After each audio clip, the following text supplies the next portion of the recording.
Hi, everybody. I'm Sherry Hudson-Passy from the SLIG Committee, and I am thrilled to welcome D. Joshua Taylor to talk about his upcoming class. I've got to make sure I read the right title, Bridging the Gap, New England to the Midwest, 1780 to 1850. Ooh, this sounds so interesting. Tell me about this class. You know, this class is great for anyone tracing a family from New England or New York that ended up migrating and moving to the Midwest. It's sort of the course that fits all the years where the censuses have the tick marks, and you're trying to figure out how to trace the families and how to put them together. And so we really do a lot of migration and also the record sets that come along with that process.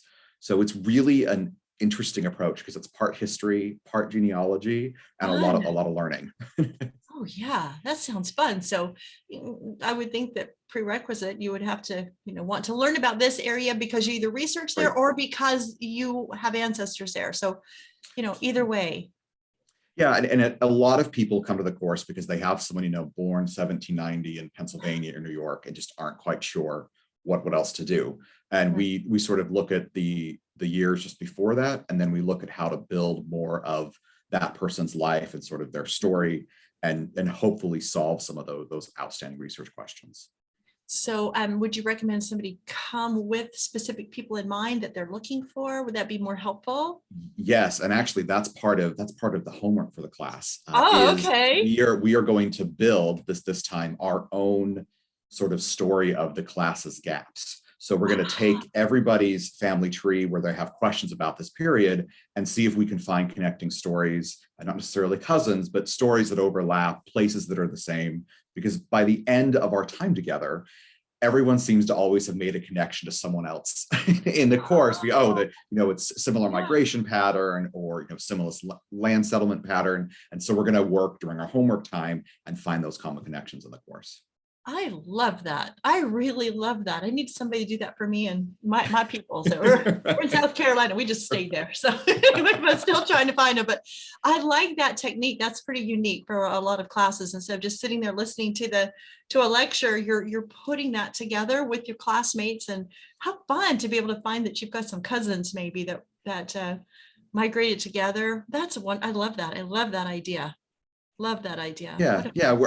We haven't done that sort of aspect to it before. We've done a couple things, but it's been asked for. And again, every time people come to this course, because we all sort of share a similar migration pattern, we all have the same questions. So I thought, well, let's spend some time actually mapping it out together. Yeah, I love that. What a great. So they need to bring their excitement.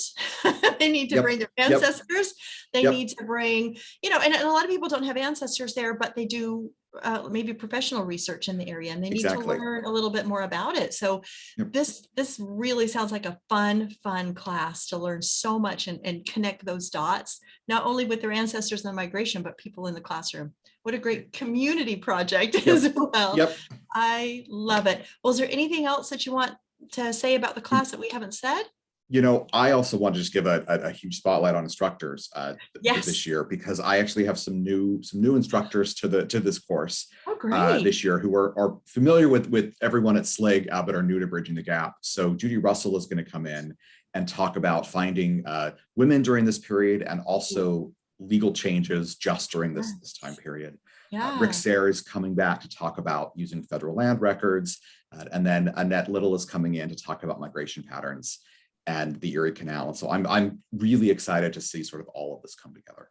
Yeah, what a power class. it's gonna be fun. Syllabus is already in the works, and there's so much to cover. So I can't wait for everybody to come and join in.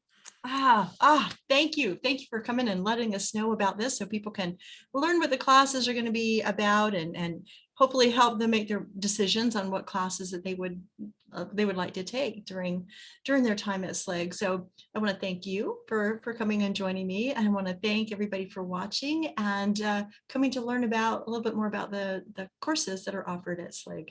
And we'll see you next time. Bye, everybody.